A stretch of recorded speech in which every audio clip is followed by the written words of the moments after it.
Okay, welcome back. In this lesson, we're going to look at subtotals. In order to find that command, you go to the Data tab. If you look on the right hand side, you see the command for subtotal. However, before we do that, we have to do something that we have done before. We have to sort the data. The subtotal function will not work properly with a data that is not properly organized. So we are going to select this data and go to the sort tool under the Data tab and click on that. And I'm sure you remember this sort dialog box that we saw in previous videos.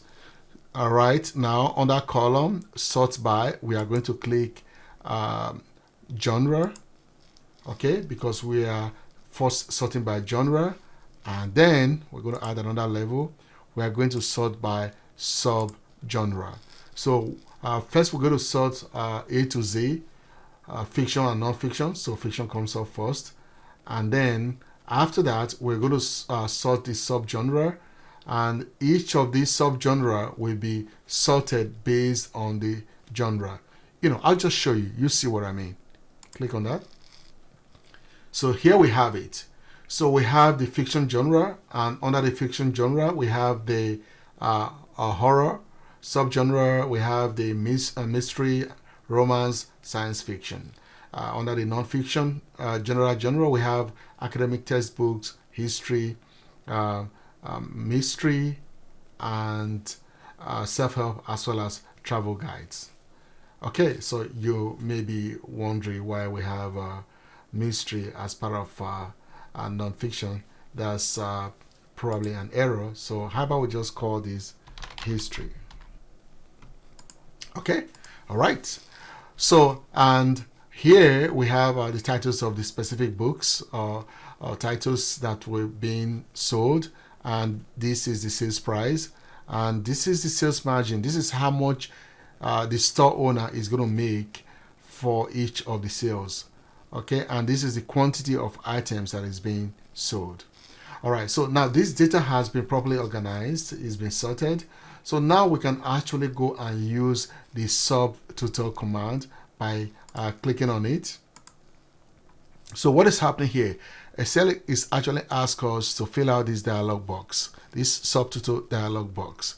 So at each change in the genre, for example, from fiction to non-fiction, Excel will use the function, the sum function, to sum the sales margin. Okay, and then if there are subtotals that were previously imputed, it's going to replace it, and it's also going to include the summary below. Okay, so you see this as we click OK. So let's go ahead and click OK. There you go. So this is what happens here. As Excel dictates a change in this column, in the genre column, fiction, it adds a total for fiction, and that is under the sales margin we have $116.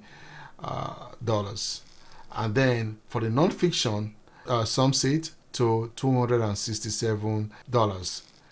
It also add a bonus of giving us a grand total, which we did not ask for, but it's good. It's nice to have, of the sum of the total of the fiction and the non-fiction. So we have $383.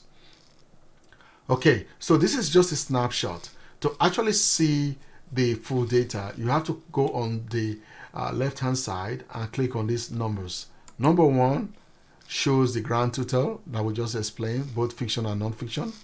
Number 2 shows the